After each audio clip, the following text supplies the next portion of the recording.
Je vais développer ici la notion de stylo dans Archicad et exposer la manière dont, dans le modèle BeamFast, on a choisi d'organiser ces stylos afin de permettre une expression graphique élaborée.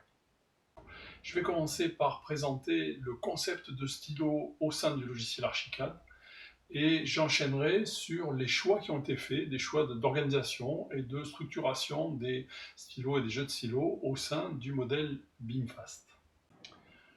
Pour ce qui est du concept de stylo, il faut comprendre que chaque stylo va être associé à trois variables: description, couleur, épaisseur.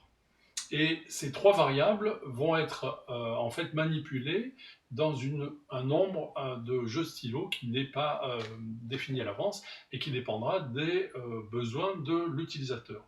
On dispose en fait, pour l'expression graphique au sein du fichier Archicad, d'une matrice de 255 stylos. Cette matrice est fixe et ne peut pas évoluer. Par contre, elle peut être déclinée en autant de versions dont on a besoin pour définir notre expression. L'intérêt principal des jeux de stylo est de permettre de transformer un modèle, transformer l'affichage d'un modèle en fonction des besoins qu'on a, sans toucher aux éléments. On va pouvoir ainsi, de cette manière, changer l'aspect général d'un plan et lui donner soit plus de définition, soit moins de définition.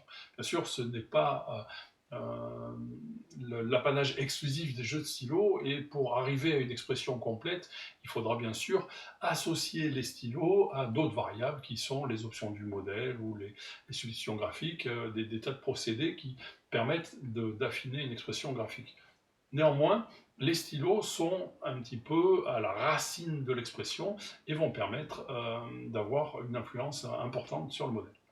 Donc, une fois compris cette notion de stylo, on va regarder un petit peu quels ont été les choix d'organisation pour les matrices de stylo au sein du modèle BeamFast.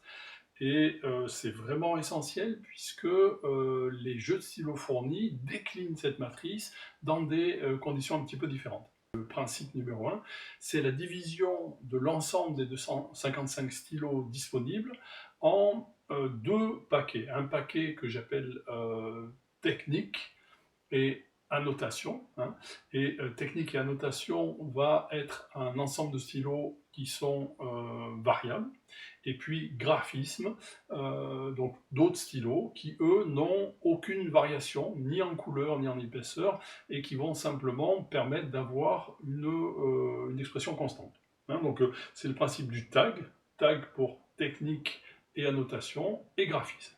La partie graphisme, bien sûr, est moins intéressante puisqu'elle est constante, elle est utilisée de la même manière dans les jeux de stylo. La partie technique, elle, nécessite une compréhension fine du modèle et va permettre de développer une expression graphique cohérente.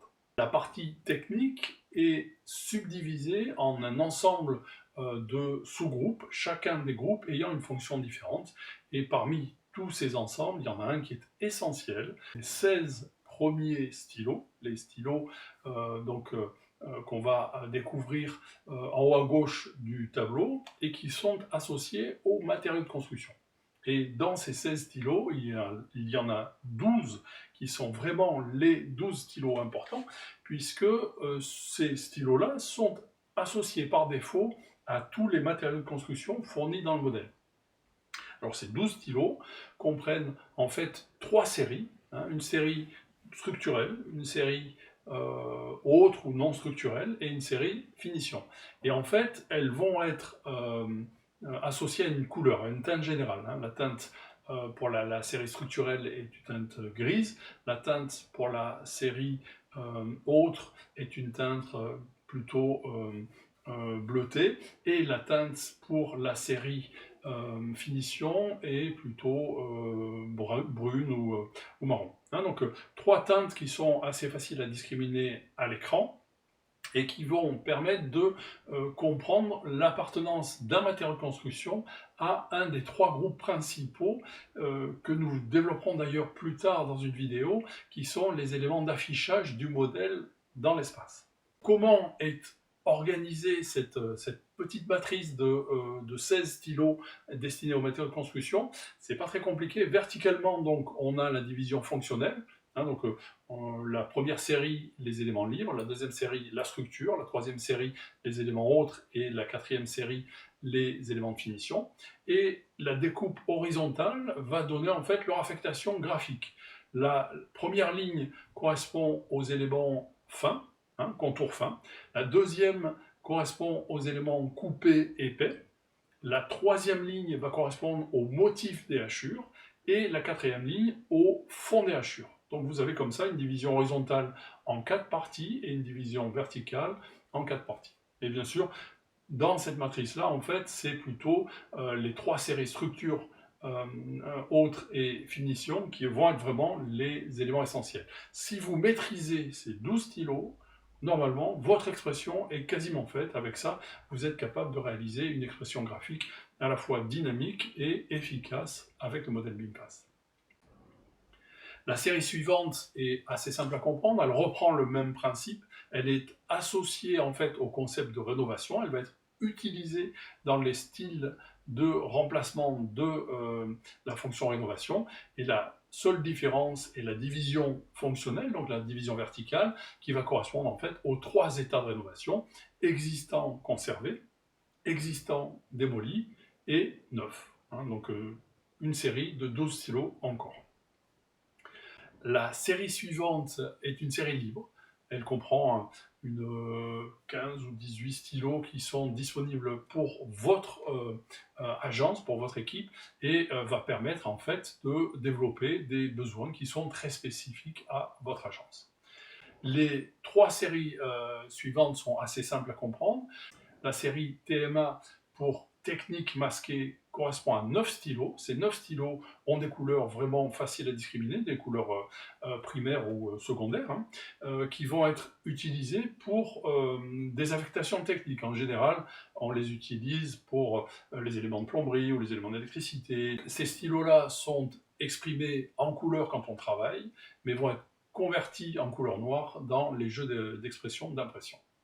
Juste à côté, vous avez une deuxième matrice de 9 stylos qui ont exactement les mêmes caractéristiques, sauf qu'ils sont permanents. Hein, donc les mêmes 9 stylos permanents, ce qui va permettre, en utilisant les substitutions graphiques, de réattribuer ou d'attribuer d'autres couleurs aux éléments techniques qu'on a déjà préparés.